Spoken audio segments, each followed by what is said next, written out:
आपका स्वागत है इस वीडियो रिकॉर्डिंग में। देखिए, इस वीडियो रिकॉर्डिंग में मैं अपना 50 साल के अनुभव से मैं आपको ये बता रहा हूँ कि ये देसी गायों के फार्म का भविष्य क्या होता है। देसी गाय के फार्म जो है यूनिवर्सिटीज में और बड़े बड़े आश्रमों में तो हैं, वहाँ पे रखते हैं, नंदी भी रखते हैं वहाँ तो ज़्यादा। पर अगर कोई आदमी इन गायों को ले जाता है तो वो फिर क्रॉस हो जाती है। वो चाहे थरपारकर हो, चाहे जर्सी वो गिरी हो, चाहे साहिवाल हो, वो जो है हॉलिस्टीन से या जर्सी से क्रॉस हो जाते हैं। उसके क्रॉस पर निकल आते तो अच्छा है, वो बहुत अच्छे है। अब देसी गायों का ऐसा है कि देसी गाय के जितने भी फार्म हैं वो पश्चिमी भारत में, जैसे आपको हरियाणा में मिलेंगे, आपको गुजरात में मिलेंगे, सबसे ज्यादा गुजरात में है, आपको महाराष्ट्र में भी मिल जाएंगे, और पंजाब में कोई खास नहीं है। मतलब पंजाब जो उसका बॉर्डर है लगा हुआ उसमें है। तो इनकी कहानी यही है। इनकी सबसे बड़ी दिक्कत ये है कि इसमें जो है वो बछड़े पैदा हो जाते हैं और वो कहते साहब बहुत अच्छा नंदी है। अच्छा नंदी आपके कहने से नहीं होगा अच्छा नंदी। अगर उसकी बछिया जो है वो ज्यादा दूध देती है तभी वो अच्छा प्रूवन नंदी होगा। ऐसा नहीं है कि मैं बेवकूफ हूँ तो मेरे बच्चे भी बेवकूफ निकलेंगे, या मैं होशियार हूँ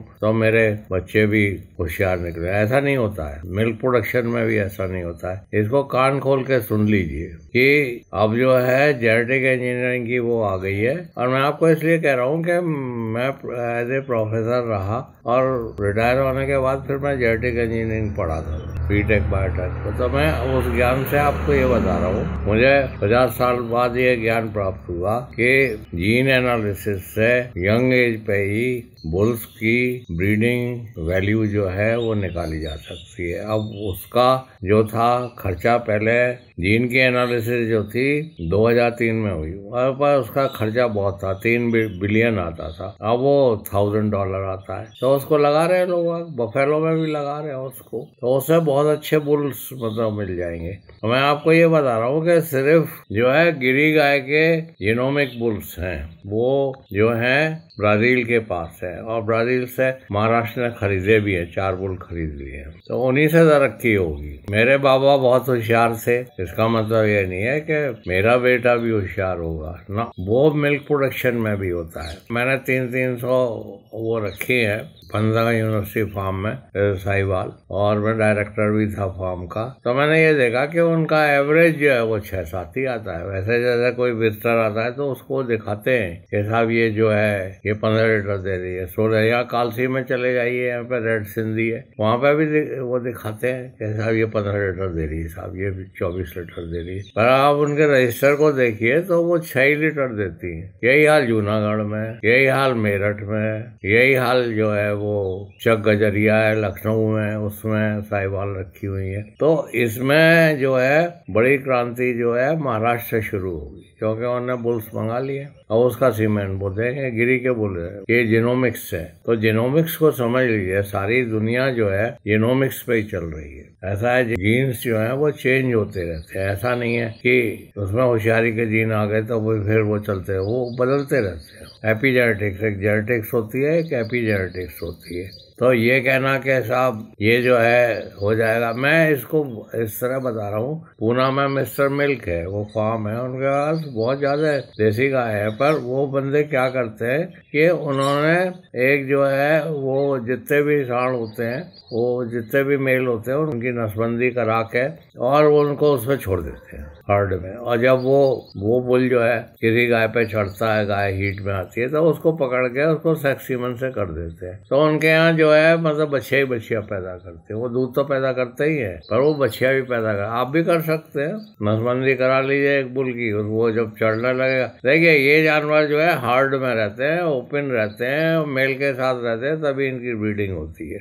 लोग ले जाते हैं, मतलब यहाँ मैं देहरादून में हूँ, यहाँ भी लाते हैं। कैसा गिरी ले आया, तो वो गिरी यहाँ सक्सेसफुल तो होती नहीं है। एक तो वो ब्रीड नहीं करती, दूसरी ज्यादा दूध नहीं देती। वो हॉट एंड ड्राई का एनिमल है, वो वहीं रहेगा जहाँ के ऊंट रहता है। इसको कान खोल के सुन लीजिए। आपका प्रेम और आपकी सद्भावनाएं जो हैं वो आपको नुकसान कर देगी। यहाँ मैंने देखा है, बहुत से लोग ले आए, साहिवाल ले आए देहरादून में, गिरी ले आए, बहुत बड़े बड़े आदमी, ओबराय साहब हैं, उन्होंने रख रखी है साहिवाल। पर वो मैंने डायरेक्टर को पूछा कि आप जो है ये रेड सिंधी क्यों करते हैं साहिवाल, तो वो हमने कहा ओबराय साहब के लिए कैसा इनको सीमेंट दे दीजिए उसका साहिवाल का, ये प्योर साहिवाल बीट है। कह रहे हम साहिवाल का सीमेंट नहीं देते, हमारे प्रोग्राम में ही नहीं है। उन्होंने कहा हमारे प्रोग्राम में नहीं है ये, हमारे प्रोग्राम में रेड सिंधी है, वो हॉट एंड ह्यूमिड में और ठंडे में रह लेती है पूरे साउथ ईस्ट एशिया में। डॉक्टर कमल सिंह ने है यहाँ पे उसके चीफ एग्जीक्यूटिव, तो उनसे मैंने पूछा था, अब तो रिटायर हो गए वो पासवाल जी है, तो वो जो है रेड सिंधी को ही भजते। अब रेड सिंधी का किस्सा ये कि पूरे जो है 1000 एनिमल है कंट्री में, यहाँ है कुछ, उनका भी किस्सा यही है। जब फार्मर रखता है रेड सिंधी, फार्म में तो है करीब 400 जानवर, कुछ झारखंड में, तो कुल 1000 एनिमल है। तो गवर्नमेंट उसको मेंटेन किए हुए है, इसी तरह थरपारकर को भी मेंटेन किए है, जूनागढ़ में गिरी को मेंटेन किए है, और गिरी के बहुत से फार्म भी है। तो जब तक आप नसबंदी करके वो नहीं रखेंगे, मतलब इस मिस्टर मिल्क की पुणे में जो है की तरह से, और जब तक आप उसमें सेक्स सीमन नहीं डालेंगे, तब तक बछड़े पैदा हो जाए। बछड़े का आप क्या करिएगा? वो कहते बहुत अच्छा नंदी है साहब, बड़ी अच्छी हाइट है, बड़ा अच्छा है साहब, बड़ी अच्छी हाइट है, और वो है वो उससे दूध पैदा करने की क्षमता थोड़ी मतलब बढ़ जाएगी। ठीक है, कुछ कुछ बच्चियों में वो देगा 4-5% में, पर बाकी में तो वही 6-7 लीटर पे आएगा। मेरे पास कुछ गायें हैं, वो 10-10 लीटर देती है, मैं कितना ही खिला लूँ वो 10 ही लीटर देगी। दूसरे हैं उनको जो जेनोमिक्स हैं, वो खिलाता हूँ उनको, तो वो एकदम जल्दी असर दिखाती है। तो ऐसा नहीं है कि आपकी खान पान और आपके उससे प्रेम भाव से उसमें कुछ तब्दीली आई, उसमें कोई तब्दीली नहीं, वो 6 पे ही रुकी रहती है, 6 या 7। ये हो सकता है आप एक आध गाय ले आए हैं कहीं से, किसी के पास है, तो वो 18, 19, 20 लीटर दे रही है, बहुत अच्छा है। तो उसका नतीजा क्या होता है, वो क्रॉस हो जाती है फिर, या तो वो जर्सी से क्रॉस होगी, ज्यादा हॉलिस्टीन से क्रॉस हो जाती है, तो उसके क्रॉसेस ठीक है, बहुत अच्छे होते हैं, मतलब क्रॉसेस बहुत अच्छे चलते हैं। पर वो जो है, वो गाय जो है वो वहाँ ईस्टर्न इंडिया में ब्रीड नहीं करती है। मैंने बहुतों को देखा है कि साहब 100 रुपए लीटर दूध बेच रहे हैं, और साहब वो बहुत अच्छा प्रोग्राम चल रहा है हमारा, और साहब नंदी भी बहुत अच्छे निकल रहे हैं, पर वो 6 महीने बाद रोने लगते हैं, अभी तो प्रेग्नेंट नहीं हो रही। एक आदमी जो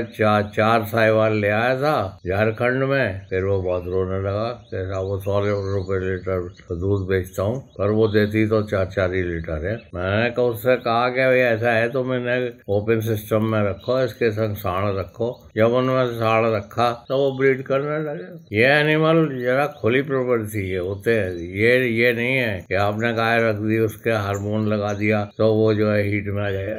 जब वो साढ़ के संग रहेगी तब वो हीट में आएगी। आपको ये बताओ कि यूएस में भी इतना बीफ एनिमल प्रोड्यूस करते हैं, सब नेचुरल सर्विस का। तो हमारे देश में ये बड़ा आवश्यक है, जैसा कि ये मिस्टर मिल्क वाले कर रहे हैं, पुणे वाले, कि आप नसबंदी करा हुआ है एक साढ़ जरूर रखिए, चाहे वो आपका हॉलिस्टीन का हर्ड हो, चाहे वो आपका गिरी का हो, चाहे थरपारकर का हो, चाहे वो साहिवाल का हो, चाहे वो राठी का हो। उसमें साढ़ रखने से यह है कि फिर आप बच्चियां ही पैदा करेंगे। तो ये मैं गौ रक्षा में बता रहा हूँ कि ये बहुत इम्पोर्टेंट है कि आप जो है बच्चियां ही पैदा करें। मेल बड़ी न्यूसेंस होते जा रहे हैं पूरे देश में।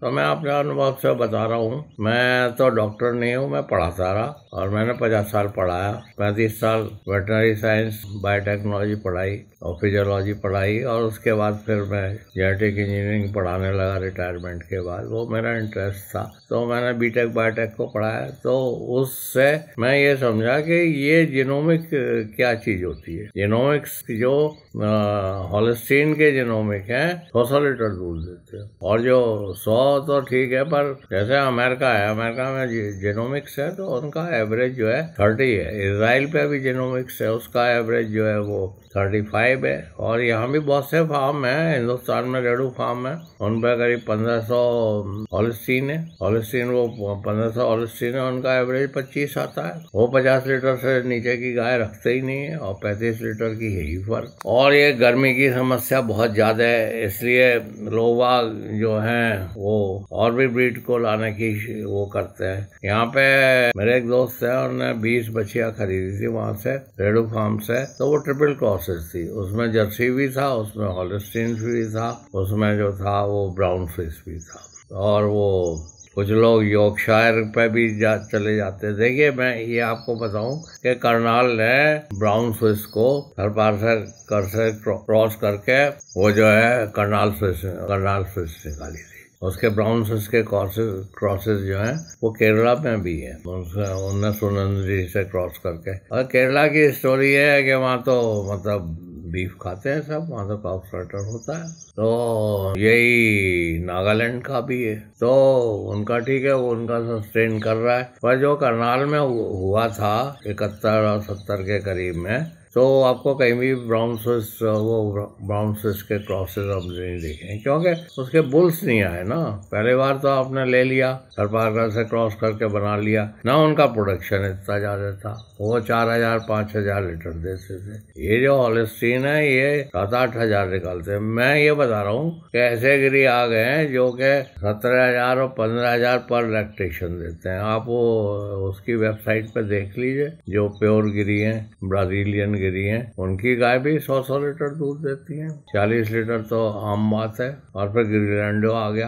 तो आप समझिए कि जो दुनिया जो बदल रही है वो मोबाइल से बदल रही है, कंप्यूटर से बदल रही है और जेनेटिक इंजीनियरिंग से बदल रही है। मेरे तो समझ में ये बहुत देर में आया जब मैं 80 साल का बूढ़ा हो गया, परंतु ये मैं आपको इसलिए बता रहा हूँ कि आप जो भी करें, आप महाराष्ट्र में जो जेनोमिक आ गए हैं इसके गिरी, इनको यूज करेंगे तो आप देसी गाय का कर सकते हैं। तो एक तो जेनोमिक्स, और दूसरी चीज जो है जेनोमिक के साथ साथ ये सेक्स एम्ब्रियो भी आ जाएंगे। अभी मेरी यहाँ लैब है देहरादून में और मैं उसको चलाता हूँ, एम्ब्रियो ट्रांसफर की लैब है, तो उसमें मैं सेक्स एम्ब्रियो डाल रहा हूँ। तो मेरा तो मतलब वो एक्सपेरिमेंटल वो है और मेरा कोई कॉमर्शियल वो नहीं है, पर मैं डॉक्टरों को और जेनेटिक इंजीनियर्स को और जो भी इंटरेस्टेड होता है उसको मतलब अपनी टीम में वो प्रशिक्षण देता हूँ। आप आइए, इसके हार्मोन, इसकी सब चीज मेरे पास है। ये कहना तो बड़ा आसान है कि साहब यूं होगा और हम करा देंगे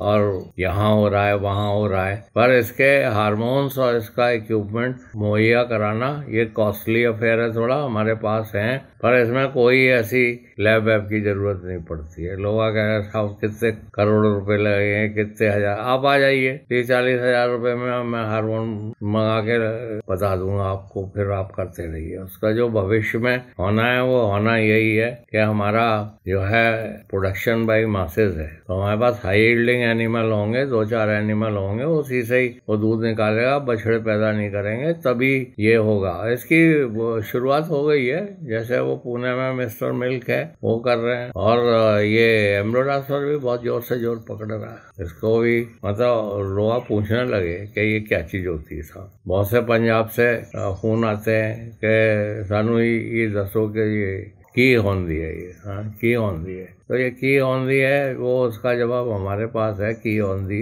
आप आइए, आप ऑनलाइन भी इसके बारे में सूचना प्राप्त कर सकते हैं, और आप जो हैं वो पर्सनली भी आ सकते हैं। अपना रहना खाने का इंतजाम कर लीजिए कहीं। और हमारा तो यही है कि वो ये टेक्नोलॉजी जो है वो डिसिपेट हो। और ये अभी यूनिवर्सिटीज में है, यहाँ देहरादून में भी इसका डीवीटी का वो है। और भाई में मैं ये बता रहा हूँ कि मैं तो 90 में ही डीवीटी से अवार्डेड हूँ एम्ब्रियो ट्रांसफर में, और मैं दुनिया की बेस्ट लैब में NII में रहा, और मैं एम्ब्रियो ट्रांसफर उसमें बफेलो की ओवरी ला के उसमें इन विट्रो फर्टिलाइजेशन करता 1 साल तक, पर उसका कोई खास नतीजा नहीं रहा। उसके बाद मैं कैम्ब्रिज में भी रहा। तो मेरे दिमाग में यही आया कि जो विदेश हैं उनके पास तो मिल्क बहुत ज़्यादा है, वो तो बीफ प्रोडक्शन में लगे रहे, चाहे वो चाइनीज हो, चाहे वो क्रिश्चियंस हो चाहे वो मुस्लिम्स हो, सबका यही होता है कि बीफ प्रोडक्शन है। इवन जापान बुद्धिस्ट है पर सारा बीफ जो है वो जो है उसमें यूरोप और अमेरिका से ही जाता है, और उनके यहाँ काउस बहुत कम होती है। जापान में जो है वो 30 मनुष्यों पे एक गाय है, और बहुत से न्यूजीलैंड है उगराया हुआ है, यहाँ पे एक मनुष्य पे 2 गाय हैं। भारतवर्ष में और यूनाइटेड स्टेट्स में 5 मनुष्यों पे एक गाय है। जैसे हमारा मतलब 1 बिलियन है हम, तो जो है वो गायों की संख्या 500 मिलियन है। तो मैंने ये आपको बताया कि ये इसलिए बता रहा हूँ कि इसमें काफी पढ़े लिखे लोग आ रहे हैं। मेरे यहाँ तो मेडिकल्स भी आते हैं, जेनेटिक इंजीनियर्स भी आते हैं, और इंजीनियर्स भी आते हैं, और वेटनरी कंपाउंडर्स भी आते हैं, वेटनरी डॉक्टर्स भी आते हैं, MBSc भी आते हैं। तो ये जो है, मैं तो खैर एनिमल रखता हूँ, और मैं यही बताता हूँ वेटनरियन को कि जब तक आप एनिमल नहीं रखेंगे तब तक आप एनिमल का ट्रीटमेंट नहीं कर सकते। बिल्कुल साफ बात है। ये वेटनरियन जो है कान खोल के सुन ले कि जो हम किताब पढ़ते हैं, हम तो सन 63 में ही आ गए थे वेटनरी, वो सारी किताबें विदेशी हैं, वो हमारे यहाँ फिट नहीं होती। तो जब तक और देखिए फॉरेन में बफेलो भी नहीं होती, बफेलो हरियाणा में ही होती है, बस हरियाणा पाकिस्तान में होती है, और दुनिया भर में कहीं बफेलो नहीं होती। तो हमारा किस्सा फर्क है, हम जो है वो मिल्क प्रोडक्शन में है, और फॉरेन कंट्रीज जो है 60% बीफ प्रोडक्शन में है। तो इसी के साथ वार्ता समाप्त करता हूँ। मैं जरा बातें ज़्यादा करता हूँ, हम ये वीडियो लंबा होगा, पर मैं ये बहुत से इंजीनियर्स और बहुत से डॉक्टर्स और वेटरिनियंस और मेरे साथी लोग जो हैं उनको उत्साहित करने के लिए मैं कह रहा हूँ। और मैं यही बताऊंगा अंत में कि ये एम्ब्रो ट्रांसफर वगैरह और ये सेक्स सीमेन ये कोई ऐसी बड़ी चीज़ नहीं है। आप आ जाइए, मैं आपको बता दूंगा। ये हवा बना रखा है और ये यूनिवर्सिटी तक ही सीमित है। जिस यूनिवर्सिटी में जाइए वो कहते हैं कि साहब हम कर रहे हैं। भाई अगर आप कर रहे हैं तो फिर प्राइवेट में आप आ जाएंगे। जैसे मेडिकल डॉक्टर होता है वो अपना नर्सिंग होम खोल लेता है। तो अब वेटेरियन भी ऐसे हैं जो कि रिटायर हो के मतलब ये सब काम करेंगे। ये जो मेरे पास तो वेटरी कंपाउंडर्स काफ़ी आते हैं, इंसेमिनेटर्स वगैरह भी, तो मैं उन्हें बताता हूँ कि भाई ऐसा है कि आप ये AI की ट्रेनिंग के चक्कर में मत पड़िए। देखिए बिहार में क्या हो रहा है, बिहार में क्या बहुत सी जगह हो रहा है, इवन महाराष्ट्र में वो सिलेंडर भी दे रहे हैं, वो लिक्विड नाइट्रोजन भी दे रहे हैं, सीमेन भी दे रहे हैं, और मैंने सुना है कहीं कहीं तो वो 60 रुपये और देते हैं कि AI कर दो। और फिर AI करने वाली गन भी आ गई है इलेक्ट्रॉनिक, और जो अच्छे फार्मर्स हैं वो खुद ही AI कर लेते हैं। बहुत से इंसेमिनेटर ने जो है अपना फार्म खोल लिया है, उन्हें AI की दिक्कत नहीं। अच्छा सीमेंट भी अवेलेबल है, जेनोमिक सीमेंट भी अवेलेबल है, तो लोगों के पास पैसा भी है।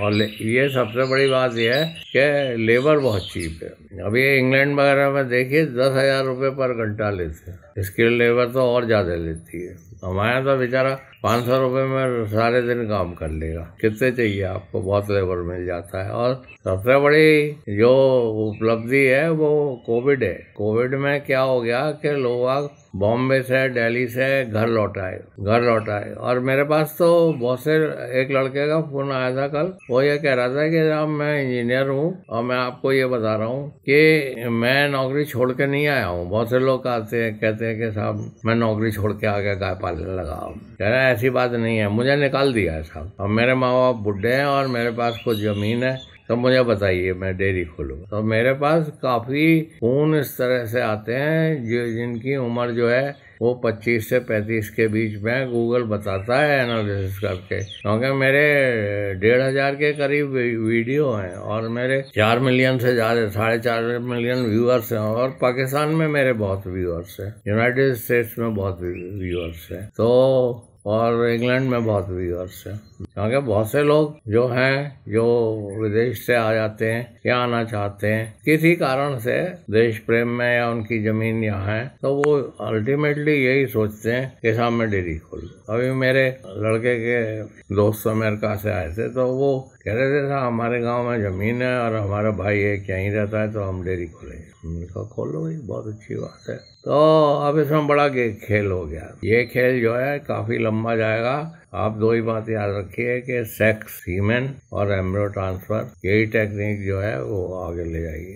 तो मेरा टेलीफोन नंबर 8979748686 है, आप कभी भी बात कर सकते हैं। और मेरा मानना यह है, जैसा यूरोप में और सारी दुनिया में जापानीज अपनी भाषा में बोलते हैं, रशियंस अपनी भाषा में बोलते हैं, इवन यूरोप में, मैं इंग्लैंड में रहा हूँ तो ज़्यादा लोग इंग्लिश थोड़ी बोलते हैं वहाँ पे। मतलब जो डच हैं वो अपनी बोलेंगे, फ्रेंच हैं वो अपनी बोलेंगे, और वो जो है जर्मन्स हैं वो अपनी बोलेंगे। तो जो टेक्नोलॉजी का आदान प्रदान होता है उन्हीं की भाषा में होता है। इसीलिए मैंने पंजाबी में, उड़िया में, बंगाली में और महाराष्ट्री में, गुजराती में और इंग्लिश में और 3-4 भाषाओं में तो मैं ही बोल लेता हूँ। तो जब तक उनकी भाषा में आप नहीं बोलेंगे तब तक वो काम नहीं होता है। मैं इंग्लैंड में था तो चर्च में जैसे जाइए ना तो वो पूछते हैं विच कंट्री, तो आपने कहा कि साहब वो आई एम फ्रॉम इंडिया, तो वो मुझे विच स्टेट, आपने कहा चेन्नई, तो वो आपको लिटरेचर जो है चेन्नई में ही देंगे। जैसे आपने कहा पंजाब, तो वो लिटरेचर पंजाब में। आदमी अपनी भाषा में ही सोचता है। तो आप अपनी भाषा में पूछिए और अपनी भाषा में बहुत मज़ा आता है। और मैं अंत में फिर अपना टेलीफोन नंबर बता रहा हूँ, 8979748686 है। और हमारा एक सेंटर जो है ईस्टर्न इंडिया में भी है, वहाँ से आपको सब भाषाओं में मिलेगा। उसका है 7979848332। और दूसरा नंबर जो है महाराष्ट्र में का है, वो यहाँ पे तो इस नंबर पे राजा जी बात करेंगे। महाराष्ट्र में महाराष्ट्रियन में और इंग्लिश में और हिंदी में आपको वो बात करेंगे। तो वहाँ पे हमारा नंबर जो है 9322582278 है। धन्यवाद आपका।